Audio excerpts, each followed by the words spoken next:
नमस्कार दोस्तों, study with Dev channel में आपका स्वागत है। दोस्तों, प्राचीन इतिहास चल रहा है, ये लास्ट है, लास्ट होने के कगार पे है, कंप्लीट होने वाला है, बस 2-4 क्लासें और लगेगी। चीनी यात्रियों का क्रम यहाँ तक हम देख लिए थे, हुएनसांग के बाद हुएनसांग तक चर्चा किया था। अब देखते हैं दोस्तों राजपूत काल। जो यह राजपूत काल है दोस्तों, इसको हम 2 भागों में बांटकर पढ़ेंगे। राजपूत काल यानी राजवंश, इनको हम 2 भागों में बांटेंगे।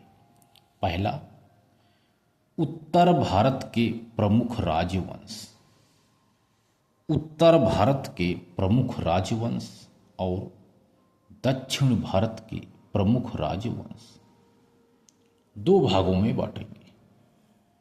उत्तर भाग में, उत्तर भारत में जो है, जैसे गुर्जर प्रतिहार वंश, परमार वंश, गढ़वाल वंश, चंदेल वंश, चौहान वंश, पाल वंश, सेन वंश, कश्मीर राज्य, ये सभी उत्तर भारत के प्रमुख राजवंश हैं। गुर्जर प्रतिहार, परमार, गढ़वाल, चंदेल, चौहान, पाल, सेन, कश्मीर राज्य, ये सभी जितने भी राजवंश हैं, ये सभी उत्तर भारत के प्रमुख राजवंश हैं। दक्षिण भारत के प्रमुख राजवंश 4 हैं। वादामी एवं वातापी का चालुक्य वंश, राष्ट्रकूट वंश, पल्लव वंश और चोल वंश, ये 4 राजवंश जो हैं दक्षिण भारत के प्रमुख हैं। आइए समझते हैं। हर्षवर्धन की मृत्यु के पश्चात, हर्षवर्धन की मृत्यु के पश्चात और 12वीं सदी के बीच के काल को राजपूत काल के नाम से जाना जाता है। हर्षवर्धन की मृत्यु के पश्चात और 12वीं सदी के बीच के काल को राजपूत काल के नाम से जाना जाता है। चंद्र बरदाई के अनुसार, अगला पॉइंट है, चंद्र बरदाई के अनुसार वशिष्ठ ऋषि के पास एक दिव्य शक्ति वाली कामधेनु नामक गाय थी। गुरु मुनि वशिष्ठ के पास, उनके पास एक दिव्य शक्ति वाली गाय थी। यह गाय अपने मालिक को कोई भी वरदान दे सकती थी। तो विश्वामित्र नामक ऋषि ने, विश्वामित्र ऋषि ने उस गाय को चुरा लिया।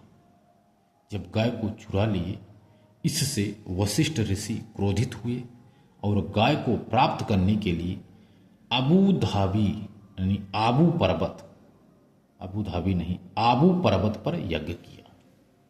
गाय को प्राप्त करने के लिए आबू पर्वत पर यज्ञ किया।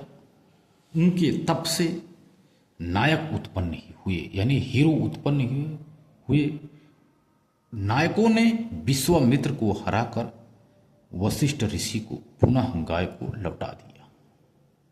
इस कार्य से वशिष्ठ ऋषि अति प्रसन्न हुए और नायकों को परमार अथवा शत्रुओं का विनाश करने वाला कहा। आप लोग शत्रुओं का विनाश करने वाले। यज्ञ कुंड से निकले अनेक लोग परमार के वंशज अग्निकुल कहलाए। इन वंशजों में परमार, चौहान, चालुक और प्रतिहार थे। तो सबसे पहले शुरू करते हैं गुर्जर प्रतिहार वंश। गुर्जर प्रतिहार वंश के संस्थापक हैं हरिश्चंद्र। हरिश्चंद्र गुर्जर प्रतिहार वंश के संस्थापक हैं। गुर्जर प्रतिहार वंश के संस्थापक हरिश्चंद्र जी हैं। इन्होंने राजधानी मालवा को बनाया। इन्होंने मालवा को अपनी राजधानी बनाया। गुर्जर प्रतिहार वंश के शासकों ने, राजपूत शासकों में सबसे शक्तिशाली प्रतिहार वंश के शासक थे। राजपूत शासकों में सबसे शक्तिशाली यानी प्रतिहार वंश के शासक थे। प्रतिहार शासकों के अभिलेखों में श्री रामचंद्र के अनुज लक्ष्मण का वंशज बताया गया है। ये लोग श्री राम के भाई जो लक्ष्मण थे इनके वंशज हैं, यानी गुर्जर प्रतिहार वंश। प्रतिहार वंश का प्रथम शासक एवं संस्थापक, प्रतिहार वंश का प्रथम शासक एवं संस्थापक हरिश्चंद्र था। हरिश्चंद्र था। अगला पॉइंट, मिहिर भोज प्रथम के ग्वालियर प्रशस्ति के अनुसार,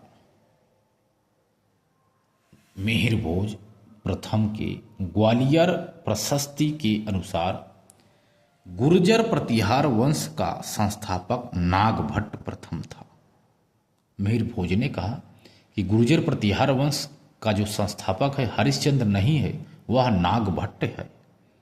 गुर्जर प्रतिहार वंश के प्रारंभिक शासकों की राजधानी उज्जैन रही है। बाद में इन्होंने अपनी राजधानी मालवा को बनाया था।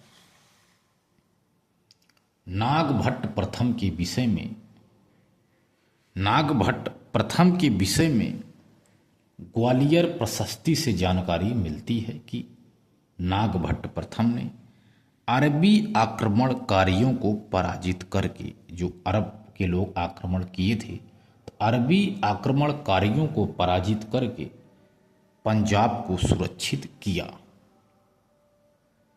और उन्हें सिंधु नदी पार करने नहीं दिया, उन्हें रोक लिया। बल्कि ग्वालियर प्रशस्ति नागभट्ट प्रथम को मलेच्छों का नाश करने वाला और अरबी मुसलमानों को मलेच्छ कहा गया है। ग्वालियर प्रशस्ति में कहा गया है कि नागभट्ट प्रथम मलेच्छों का नाश करने वाले हैं और अरबी मुसलमानों को मलेच्छ कहा गया। ये लोग मलेच्छ थे। वत्सराज, गुर्जर प्रतिहार वंश का शासक वत्सराज ने सर्वप्रथम कन्नौज पर आक्रमण करके त्रिकोणीय संघर्ष का प्रारंभ किया। पूछा जाएगा दोस्तों, त्रिकोणीय जो संघर्ष है इसकी शुरुआत किसने की थी, इसका प्रारंभ किसने किया था कन्नौज पर आक्रमण करके? तो ये थे वत्सराज। इसके बाद आते हैं नागभट्ट द्वितीय। नागभट्ट द्वितीय त्रिकोणीय संघर्ष में भाग लेकर कन्नौज के आयुधवंशी शासक चक्रायुध को पराजित करके कन्नौज पर अधिकार कर लिया। नागभट्ट द्वितीय त्रिकोणीय संघर्ष में भाग लिया था। कन्नौज को राजधानी के रूप में परिवर्तित किया नागभट्ट द्वितीय ने। नागभट्ट द्वितीय ने पाल वंश के शासक, नागभट्ट द्वितीय पाल वंश के शासक धर्मपाल को भी पराजित किया था। धर्मपाल को भी पराजित किया। इसके बाद नागभट्ट द्वितीय के पश्चात रामभद्र अथवा रामचंद्र शासक हुआ, किंतु वह अयोग्य शासक रहा। इसके बाद देखते हैं मिहिर भोज प्रथम, जो 836 से 885 ईस्वी तक इन्होंने शासन किया था।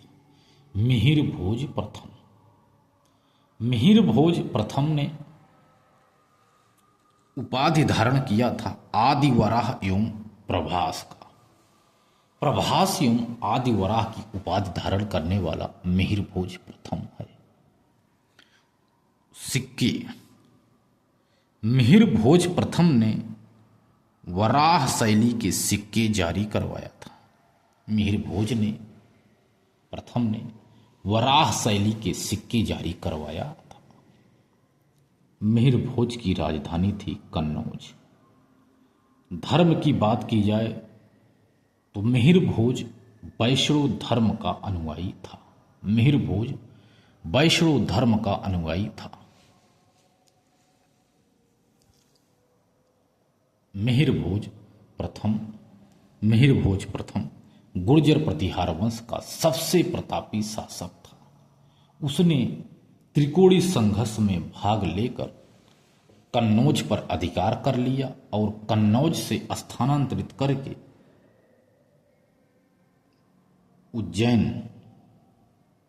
उन्होंने उज्जैन से स्थानांतरित करके कन्नौज को अपनी राजधानी बनाया। मिहिर भोज ने उज्जैन से स्थानांतरित करके कन्नौज को अपनी राजधानी बनाया। मिहिर भोज के दरबार में अरबी सौदागर सुलेमान 851 ईस्वी यानी 9वीं सदी में आया था। मिहिर भोज के दरबार में अरबी सौदागर सुलेमान आया था 9वीं सदी में 851 ईस्वी में। सुलेमान ने मिहिर भोज के शासनकाल की राजनीतिक एवं सामाजिक स्थितियों का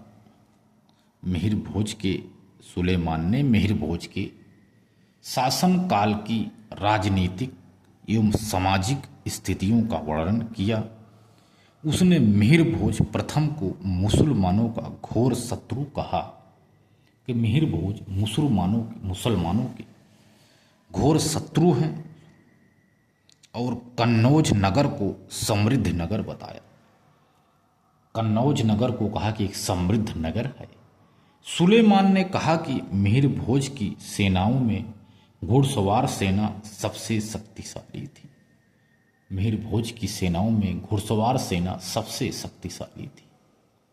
अगले हैं महेंद्र पाल, जो 885 से 910 ईस्वी तक शासन किया था। महेंद्र पाल अगले शासक हैं। महेंद्र पाल के दरबारी कवि थे राजशेखर।